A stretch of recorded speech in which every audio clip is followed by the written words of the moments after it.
It's here. Mayor Bill De Blasio has made New York City the first major city in the country to require vaccine passports for virtually all indoor activities, including restaurants and theaters. Will cities and states around the country be following suit? Plus, a time for reckoning for Andrew Cuomo as New York's Attorney General reports that the left's favorite governor sexually harassed multiple staff members in violation of state and federal laws. Those stories coming up in tonight's Hold the Line.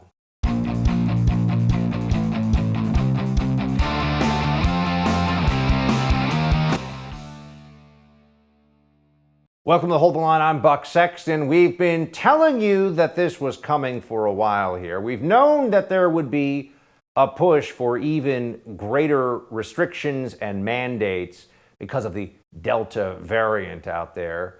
And now you have a first in this country. New York City Mayor Bill De Blasio announcing that there is now going to be, starting in just a matter of weeks, a vaccine requirement. That's right, a mandate. If you want to eat in a restaurant, if you want to go to a bar, if you want to go to a theater, here's what he said. So today I announce a new approach, which we're calling the Key to NYC Pass. The key to New York City. When you hear those words, I want you to imagine the notion that because someone's vaccinated, they can do all the amazing things that are available in this city. This is a miraculous place, literally full of wonders. And if you're vaccinated, all that's going to open up to you. You'll have the key, you can open the door. But if you're unvaccinated, unfortunately, you will not be able to participate in many things. That's the point we're trying to get across. It's time for people to see vaccination as literally necessary to living a good and full and healthy life.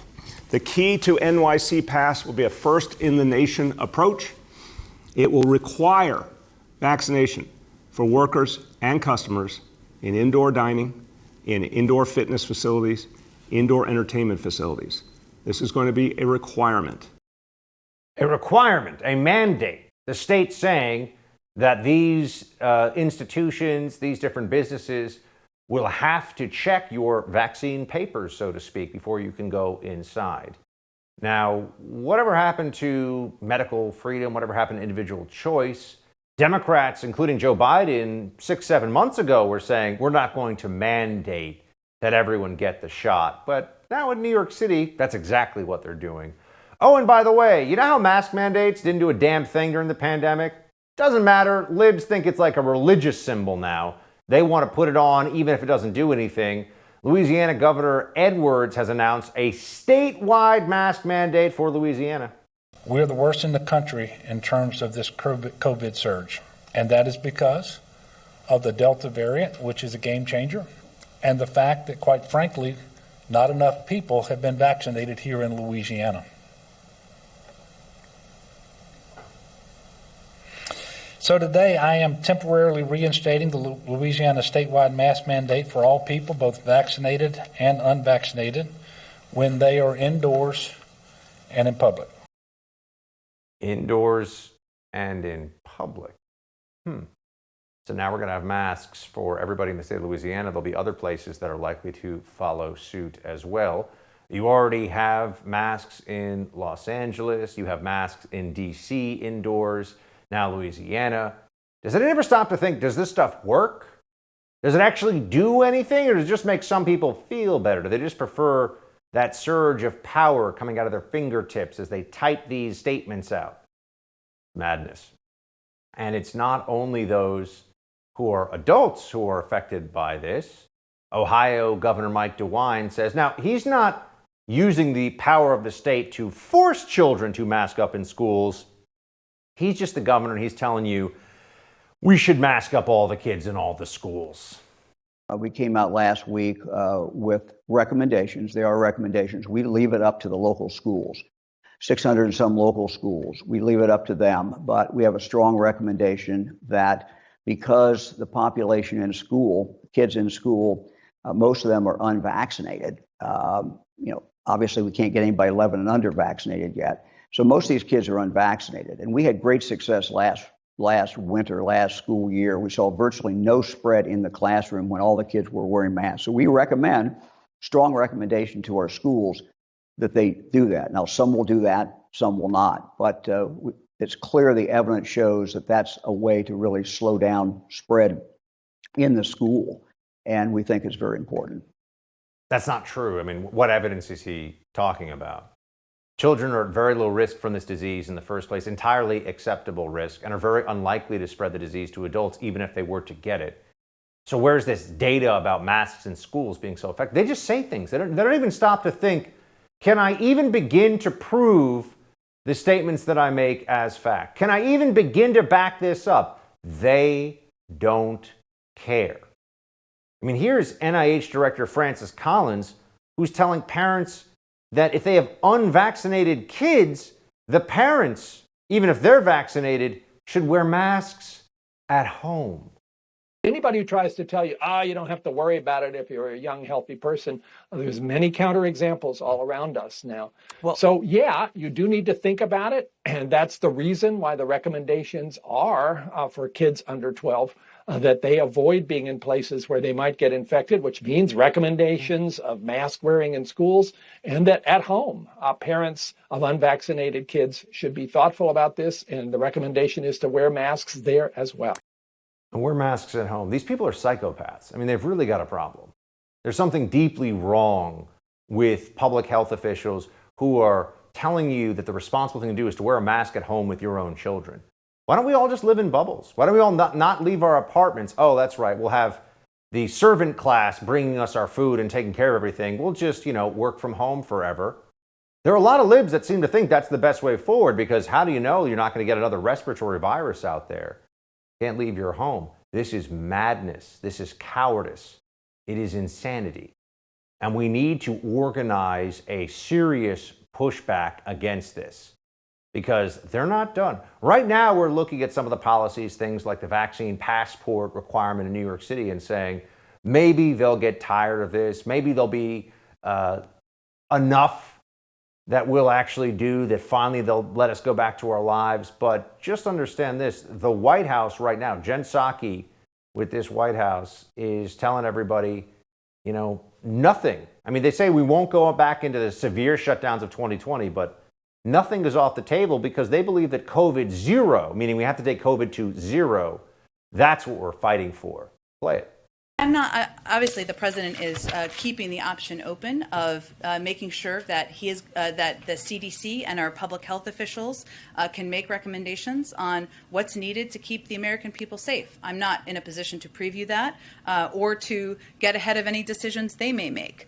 What I can reiterate, though, is, and you heard Dr. Fauci and Dr. Collins reiterate this weekend, we've been clear we're not going back to the shutdowns of March of 2020.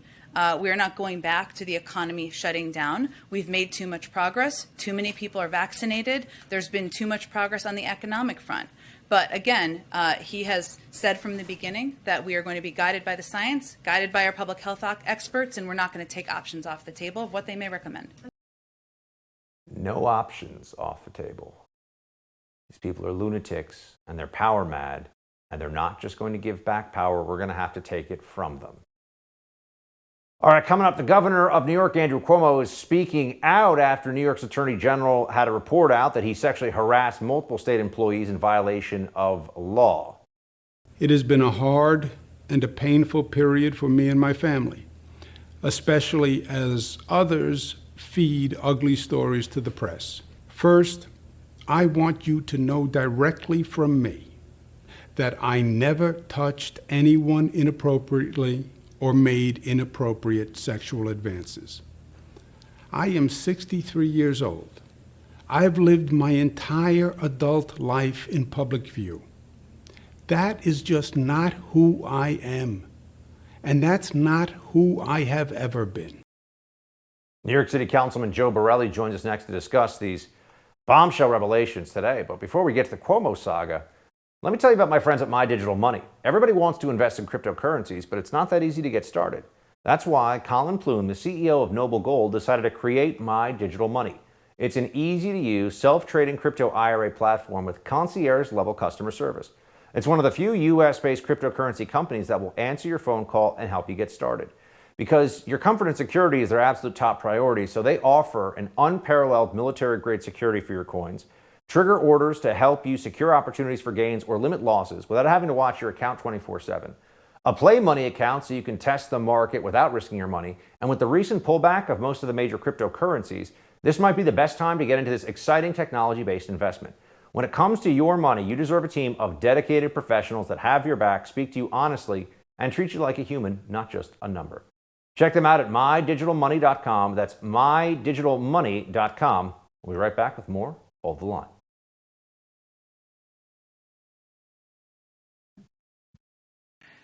The independent investigation has concluded that Governor Andrew Cuomo sexually harassed multiple women and in doing so violated federal and state law. Specifically, the investigation found that Governor Andrew Cuomo sexually harassed current and former New York State employees by engaging in unwelcome and non-consensual touching and making numerous offensive comments of a suggestive and sexual nature that created a hostile work environment for women. New York Attorney General Leticia James dropping the hammer on New York Governor Andrew Cuomo, announcing the disgraced governor harassed current and former state employees. But after receiving an Emmy and $1 million book deal, is King Cuomo's reign finally coming to an end? Will the Democrat sleazeball get special treatment because of the double standard? Will he stay in the fight no matter what? Let's ask New York City Council member from Staten Island, the sage of Staten Island, Mr. Joe Borelli. Joe, good to see you. Thank you, Buck. Appreciate it. Just as we sit here, Joe, in the last hour, we've had a lot more information the last few hours coming in about Democrats piling on here. President Biden has called for Cuomo to resign. Let's play it. Back in March, you said that if the investigation confirmed the allegations against Governor Cuomo, then he should resign. So will you now call on him to resign, given the investigator said the 11 women were credible? I stand by that statement. Are you now calling on him to resign? Yes. And if he doesn't resign, do you believe he should be impeached and removed from office? Let's take one thing at a time here. I think he should resign. I think he should resign. Joe, what does this mean for the governor of New York?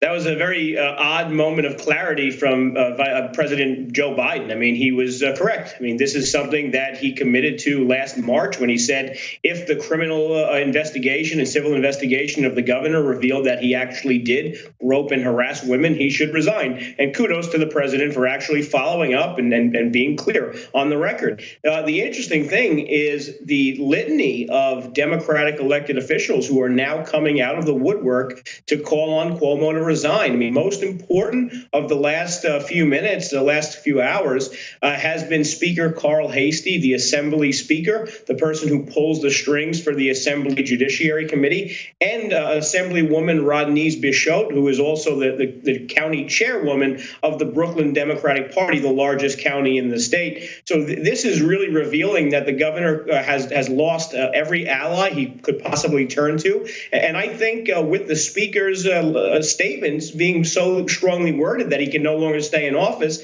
I think this is going to mean game, set, and match for this terrible, terrible human, Governor Cuomo. By the way, we were only just revealed publicly to basically everyone on planet Earth what people in Albany, people who served with me in the state assembly, people who worked around the Capitol, this is the guy they already knew. So this isn't surprising to so many people because he had such a bad record and just terrible approach to dealing with other people. Buck, if you and I groped anyone, by the way, in an Albany mansion, we would be in handcuffs right now. I mean, it just is insane the level of depravity this guy did as governor.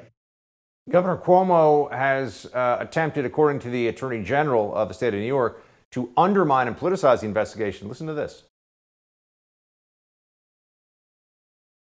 There were attempts to undermine and to politicize this investigation. And there were attacks on me as well as members of the team, which I find offensive. And our focus, again, should be on the bravery and the courage of these 11 women and of the others who came forward. These allegations were substantiated. They were corroborated. Joe, what did Cuomo try to do, or what happened here? When she's referring to undermining and politicizing, can you just fill in the blanks there? How? What happened? Yeah, once he was interviewed last Saturday, he got a peek into what the prosecutors had on him and what this report will actually contain, and he tried his best to undermine the credibility by attacking both Attorney General Leticia James. Now, she might run for governor, and I'll tell you 6 ways to Sunday why she will be a bad person to be governor. But I've known Tish James for many years, and I know her to be a person of good character, and I wouldn't doubt the truthfulness of her efforts into this report. And he tried to undermine the credibility of the prosecutors, the independent prosecutors that she hired. They tried to make the case that one of the prosecutors was somehow biased because when he was a part of the U.S. Attorney's Office in the Southern District of New York, he had the luxury of trying and convicting Governor Cuomo's right-hand man, as though it was the prosecutor's fault. The governor's right-hand man was on the wiretaps, collecting bribes, selling the administration, selling the governor's office out. I mean, it's just preposterous beyond any scope we've ever seen in the last 100 years in Albany with the governor's office. And this is someone who should be relegated at this point to the dustbin of history. Governor Cuomo tried to defend himself by having what I called today on radio a smooch slideshow. Just want to remind everybody of this. Play it. The New York Times published a front page picture of me touching a woman's face at a wedding and then kissing her on the cheek. That is not front page news. I've been making the same gesture in public all my life. I actually learned it from my mother and from my father. It is meant to convey warmth, nothing more. I do it with everyone, black and white, young and old. I now understand that there are generational or cultural perspectives that, frankly, I hadn't fully appreciated. And I have learned from this. Okay, Joe. I mean, he's basically saying, oh, I do this to everybody. Fine. Is he going to stay? I mean, is there a chance he resigns? Is there a chance that if he doesn't resign, he will actually be removed by the New York State legislature from office? How do you assess it right now? Yeah, I mean, once the speaker and the leading Democrats politically in the state sort of telegraph that they don't want this guy to stay, none of the assembly members, Democrat or Republican, can now sell to their districts why they're letting Governor Cuomo slide. The evidence is too overwhelming. None of them can go back next year and run for re-election in a redistricted district, just like in Congress, with they're redistricting the state legislative seats. So people are unsure of the exact district they'll be running in. So there's uncertainty, and the New York primary is in June. So this is less than a year away. It's 10 months away. So if all the political calculations that one would make would lead me to believe that just about every single Democrat in the State Assembly Judiciary Committee will vote to impeach based on this evidence. But look at that evidence that he's using as his defense. There's nothing wrong with kissing your mom on the cheek. There's nothing wrong with kissing your father on the cheek. He's accused, though, of going under a woman's shirt and grabbing her breast and grabbing people's buttocks and making inappropriate comments about why they should, sleep with older men and things like that. If it was limited to kissing one or two people on the cheek that felt uncomfortable, that might be one standard of punishment we should be looking at the governor. But that is not the sum of what he's standing accused of. And if his best defense is showing a picture of him touching the chin of some old veteran, then I would say he's up Watts Creek without a paddle. Joe Borelli, good to see you, my friend. We'll talk soon. Thank you. Despite predictions the border crisis would subside during the summer months, video from Texas is showing thousands of migrants are still making their way into the country. Center for Immigration Studies' Andrew Arthur joins us next to give an update on the situation. Right now, I want to tell you about my friends at Done For You Real Estate. If you've ever thought about investing in real estate, I want you to take me up on this recommendation right now. Visit doneforyoubuck.com where you can learn more about my friends at Done For You Real Estate. If you haven't checked them out yet, let me make this easy for you. These guys have found a way to make real estate investing straightforward, and their system flat out works.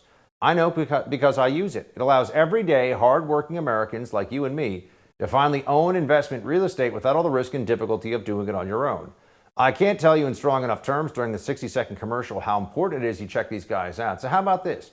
If you visit doneforyoubuck.com, at the top of the page is a podcast interview I did with Done For You Real Estate, where you can hear my experience with their company in my own words. I'll tell you about it in detail, from picking the city, the house, the broker, the loan, even getting a tenant in place. And now I've got free cash flow coming to me every month. Visit doneforyoubuck.com, listen to the podcast interview, and give my friends a chance to show you what they can do for you. We'll be right back. The main issue that we're facing now is that we have extremely limited bed capacity in our hospitals, and it's really pitting our residents with the migrants, and that's very insensitive, even cruel, to even create this environment where sick people are actually competing now for beds. That was the mayor of Laredo, Texas, warning about the COVID crisis at our southern border as more and more illegal migrants are testing positive for the virus. This, as new footage shows massive waves of migrants flooding the country, some of the infected ones sparking big outbreaks of COVID-19 in these border towns. So where's the White House in dealing with this crisis? And is the CDC's extension of Title 42 enough? Joining me now to discuss, Andrew Arthur, resident fellow in law and policy at the Center for Immigration Studies. Art, good to see you. Good to see you, Buck. Thank you for having me. All right, so CDC announced yesterday that Title 42 shall remain in effect until the CDC director determines the danger of further introduction of COVID-19 into the United States from covered non-citizens has ceased to be a serious danger to the public health, and the order is no longer necessary to protect the public health.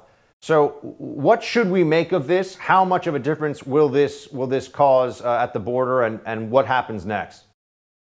It's not really going to have a very big effect at the border, unfortunately. It's the right thing to do. Individuals who may be transmitting COVID-19, especially the Delta variant, need to be kept out of the United States. Yale Health says it's highly contagious and can create limited outbreaks in areas where people aren't vaccinated. So we need to keep those people out of the United States. But quite frankly, the Biden administration shouldn't be releasing any of them.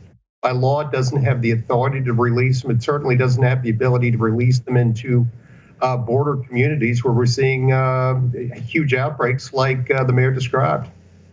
What's going on right now when it comes to who's allowed to stay? I mean, under Title 42, how is it being used? Because we're seeing thousands and thousands of people weekly, daily in some cases, entering the United States. So how is Title 42 being used up to this point, and how are so many people still getting into the country?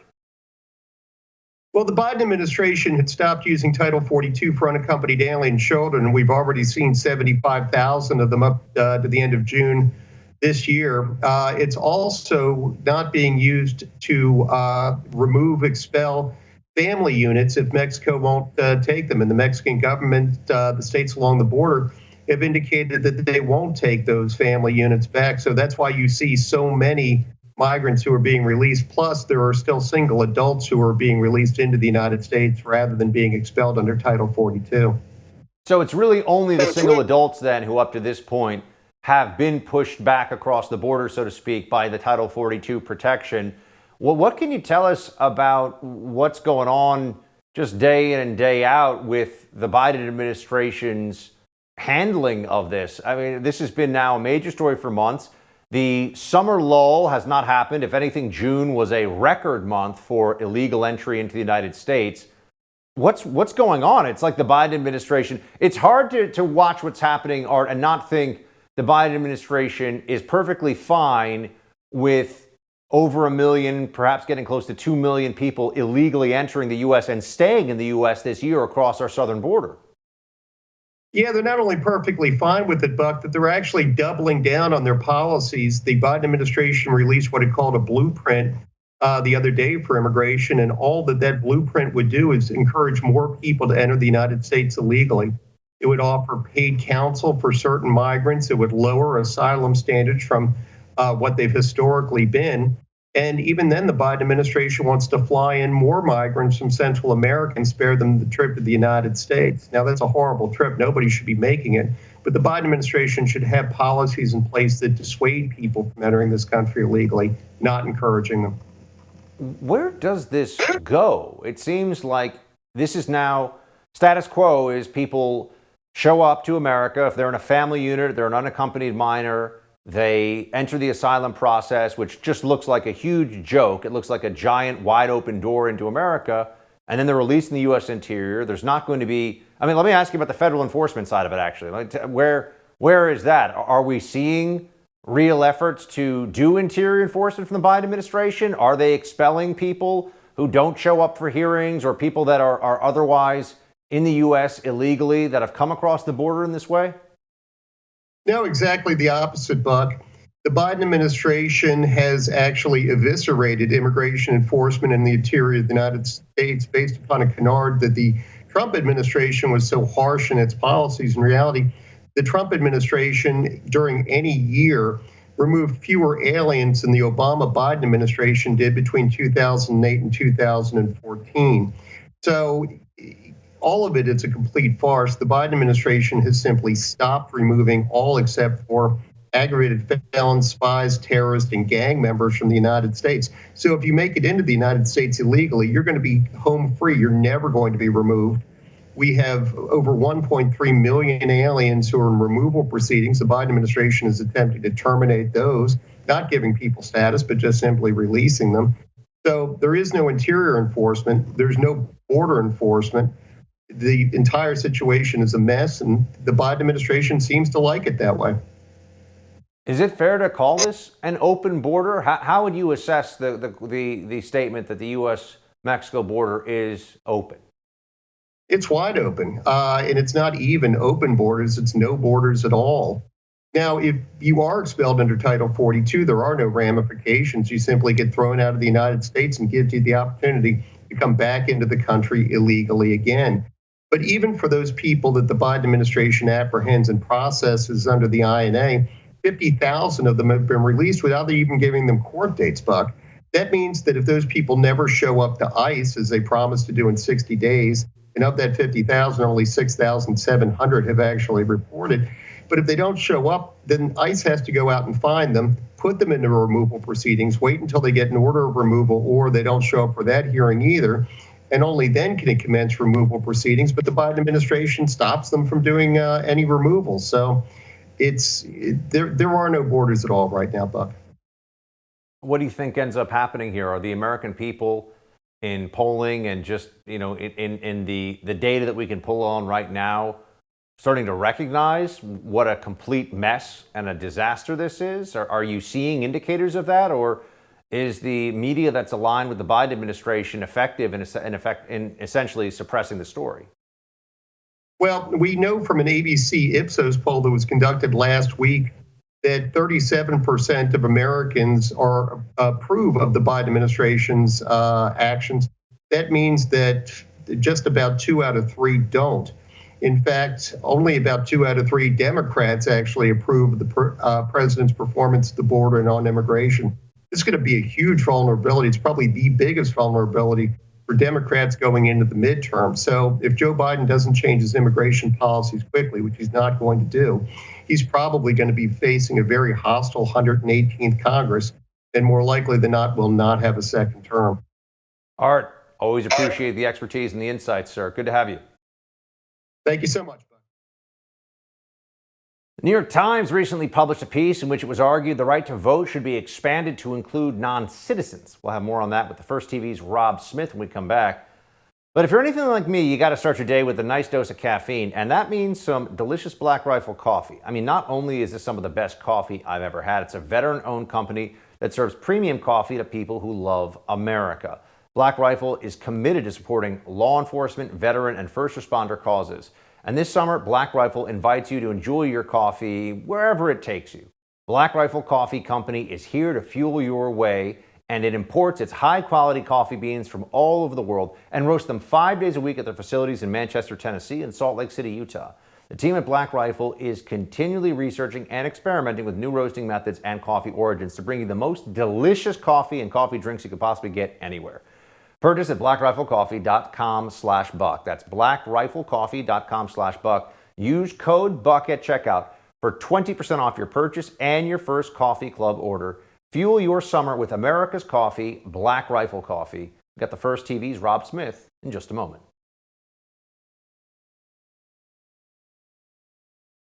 Have you ever wondered why the Biden administration hasn't stopped the ongoing crisis at our southern border? Well, maybe it's because they'd like to turn those illegal aliens, migrants, into Democratic voters in the not too distant future.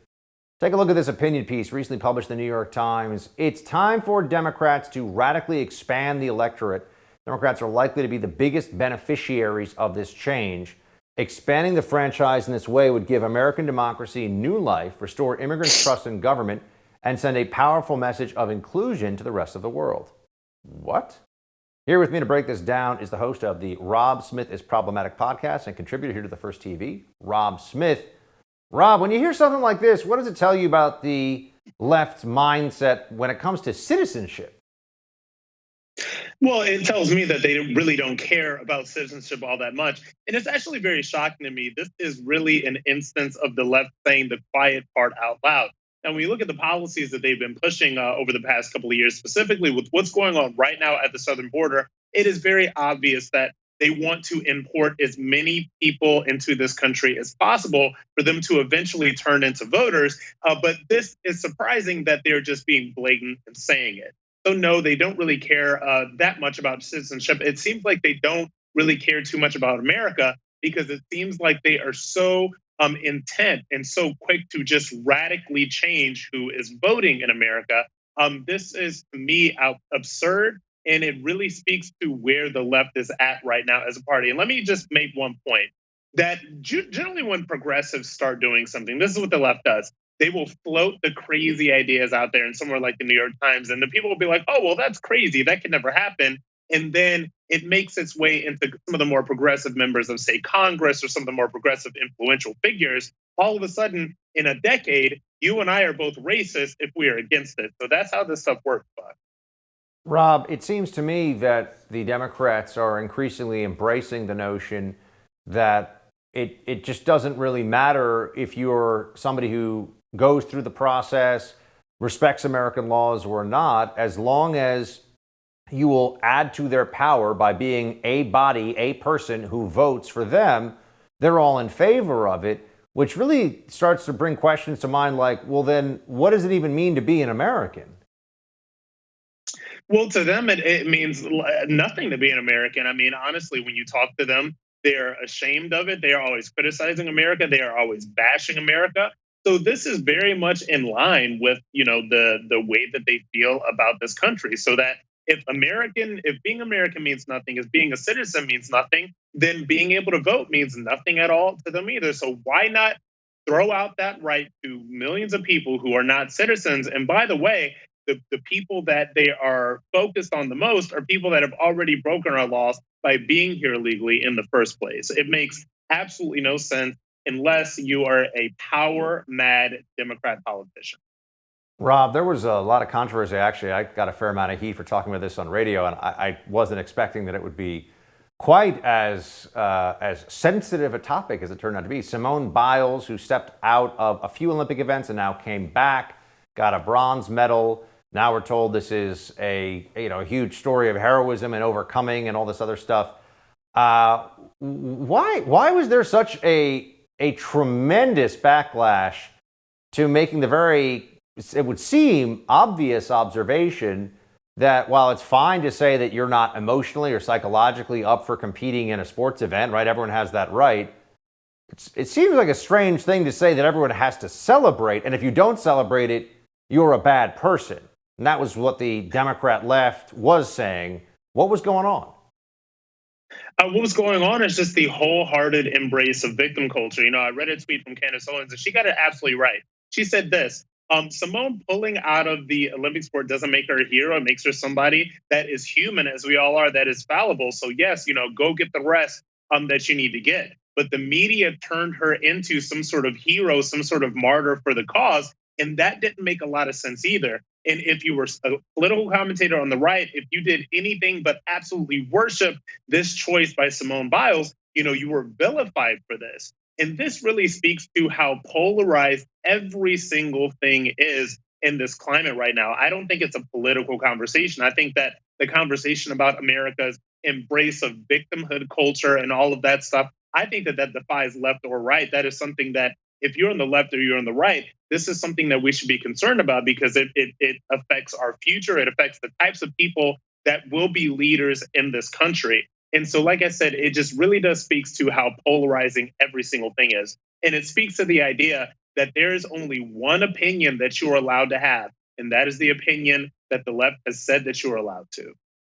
We also saw the women's national soccer team at the Olympics taking a knee and then losing, first to Sweden, then to Canada. And there was pretty substantial backlash among a lot of Americans, certainly based on what was trending online and what some of the commentary was around this. Rob, do you think that wokeness in sports is at least not as clear of a brand-enhancing opportunity as perhaps it had seemed when Colin Kaepernick was taking a knee and Nike was giving him a huge contract? Or is this just a one-off and you'll still see a lot of athletes doing this in the coming season? Well, you'll still see a lot of athletes doing this in the coming season in the future, because you have to separate what is good for the personal athlete's brand from what is good for the sports brand in general. Now, being woke wasn't great for the United States women's soccer team, but it is amazing for Megan Rapinoe. Look, she got a book deal. She's beloved in Hollywood. She's got Subway endorsements. She's got all of the stuff that comes from the left. When you basically stand up to hate America, you will be handsomely rewarded. But in terms of the U.S. women's soccer team, obviously getting woke didn't help. In terms of the ratings of the Olympics, which are tanking, I believe, double digit from 2016, being woke doesn't help. With the ratings of the NFL, the NBA, ESPN, all of that stuff. So being woke does not help these big brands, but it does help the individual athletes. It is the quickest, easiest way for them to get to notoriety, Twitter followers, and sponsorship dollars. We did want to celebrate one athlete who had a really nice moment of both extreme athletic achievement, but also unabashed patriotism. Here's Tamyra Mensah-Stock, who won gold for U.S. Olympics in wrestling, the first ever Black American female to win a gold medal in wrestling. And here's how she responds. That American flag around your shoulders looks pretty good. How does that feel to represent your country like this? It feels amazing. I love representing the U.S. I freaking love living there. I love it. And I'm so happy I get to represent USA. I mean, I don't know if she's got a jersey, but I want to go buy her jersey. You know, it's wrestling, so I don't know if they do jerseys, but if they were selling Tamyra Mensah-Stock jerseys, I would want to go get one. I'm hoping that other people feel like supporting athletes, especially at the Olympics, who love their country, is something we could all get behind. Yeah, I mean, this is an absolutely great moment. I just came across that on Twitter and I just couldn't help but smile. It's so nice to see a Black female American. She's got the flag wrapped around her shoulders. She is expressing her patriotism and her love for this country, because that is what the Olympics are supposed to be about. In fact, that's what the Olympics used to be about. But like I said, when it comes to sponsorships and all of that stuff, the conservatives will embrace her. We will love this young lady. She will not be embraced. She will not get the sponsorships or anything else from the left or anything like that, because that is just not what is celebrated. And that is really sad. So it has to be on us as people that are patriots and people that love America to celebrate her and give her the notoriety that she deserves. Rob, always good to see you, man. Thanks for being with us. All right. Thanks, Buck. A Democratic official wishes death on Lindsey Graham, and California makes a huge announcement about the recall election. We got those stories coming up in Quick Hits. But first, let's talk about the cryptocurrency market. I mean, a lot of people want to get invested into crypto these days, whether it's Bitcoin, Ethereum, or any of the dozens of tokens out there. But it's not that easy to get started. That's why Colin Plume, the CEO of Noble Gold, decided to create My Digital Money. It's an easy-to-use, self-trading crypto IRA platform with concierge-level customer service. It's one of the few U.S.-based cryptocurrency companies that will answer your phone call and help you get started. And because your comfort and security is their absolute top priority, they offer an unparalleled military-grade security for your coins, trigger orders to help you secure opportunities for gains or limit losses without having to watch your account 24/7, a play money account so you can test the market, and with the recent pullback of most of the major cryptocurrencies, this might be the best time to get into this exciting technology-based investment right now. When it comes to your money, you deserve a team of dedicated professionals that have your back, speak to you honestly, and treat you like a human, not just a number. Check them out at mydigitalmoney.com. That's mydigitalmoney.com. Quick Hits are up next.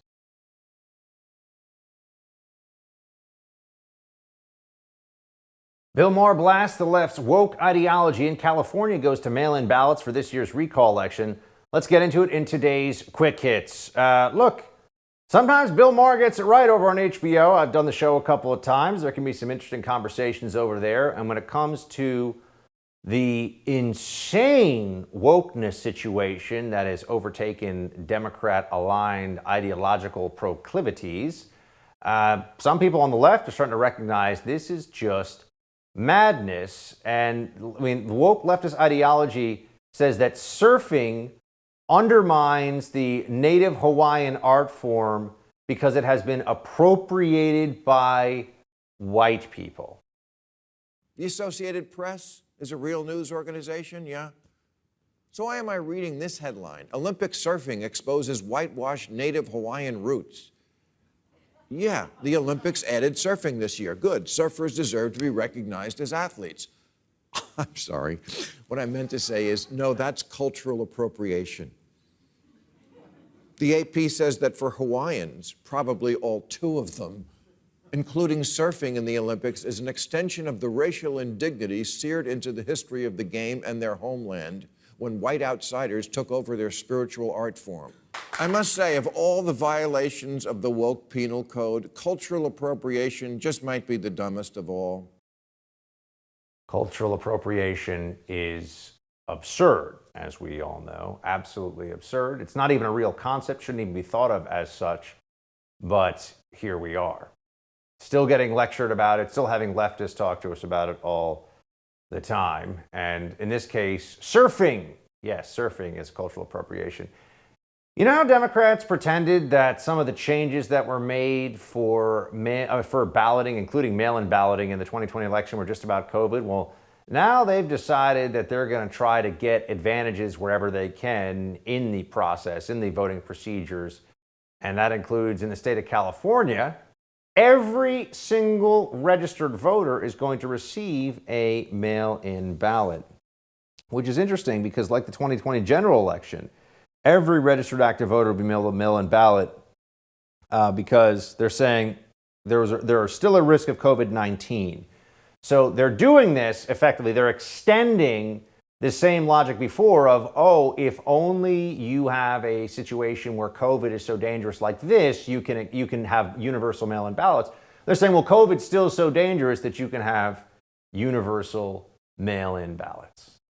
You know, so do you think they're ever going to go away from this? Are they ever going to stop this? I don't think so. I think they recognize this as an advantage for them. And you have to ask yourself why. Now, at one level, maybe it's okay. It just makes it so easy to vote that even people who are not particularly motivated or interested in the political process, even the low information voter, if you will, is going to put some mark on their ballot and drop it in the mailbox, and that'll be that. Okay, that's part of it.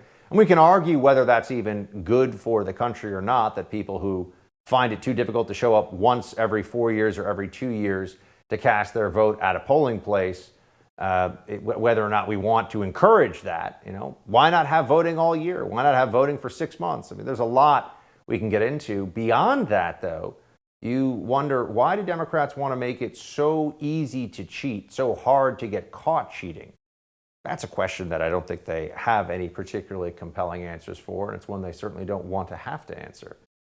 Senator Lindsey Graham, an executive director of the Rhode Island Democratic Party, tweeted, "Is it wrong to hope he dies from COVID? Asking for a friend. COVID is not over. Lindsey Graham." Hashtag Lindsey Graham. This is just another example of what not to do, which is just be a horrible person on social media, be a huge jerk on social media because of someone's politics. We don't want anyone to die of COVID. We don't want anyone based on political party or anything else to be suffering from COVID. But Democrats have made this so deeply political in their minds at this point. You're going to see some of them that have these outbursts like this, including this, in this case, a Rhode Island Democratic Party official. All right, that's going to be it for Hold the Line tonight. The No Spin News with Bill O'Reilly is up next. Shields high.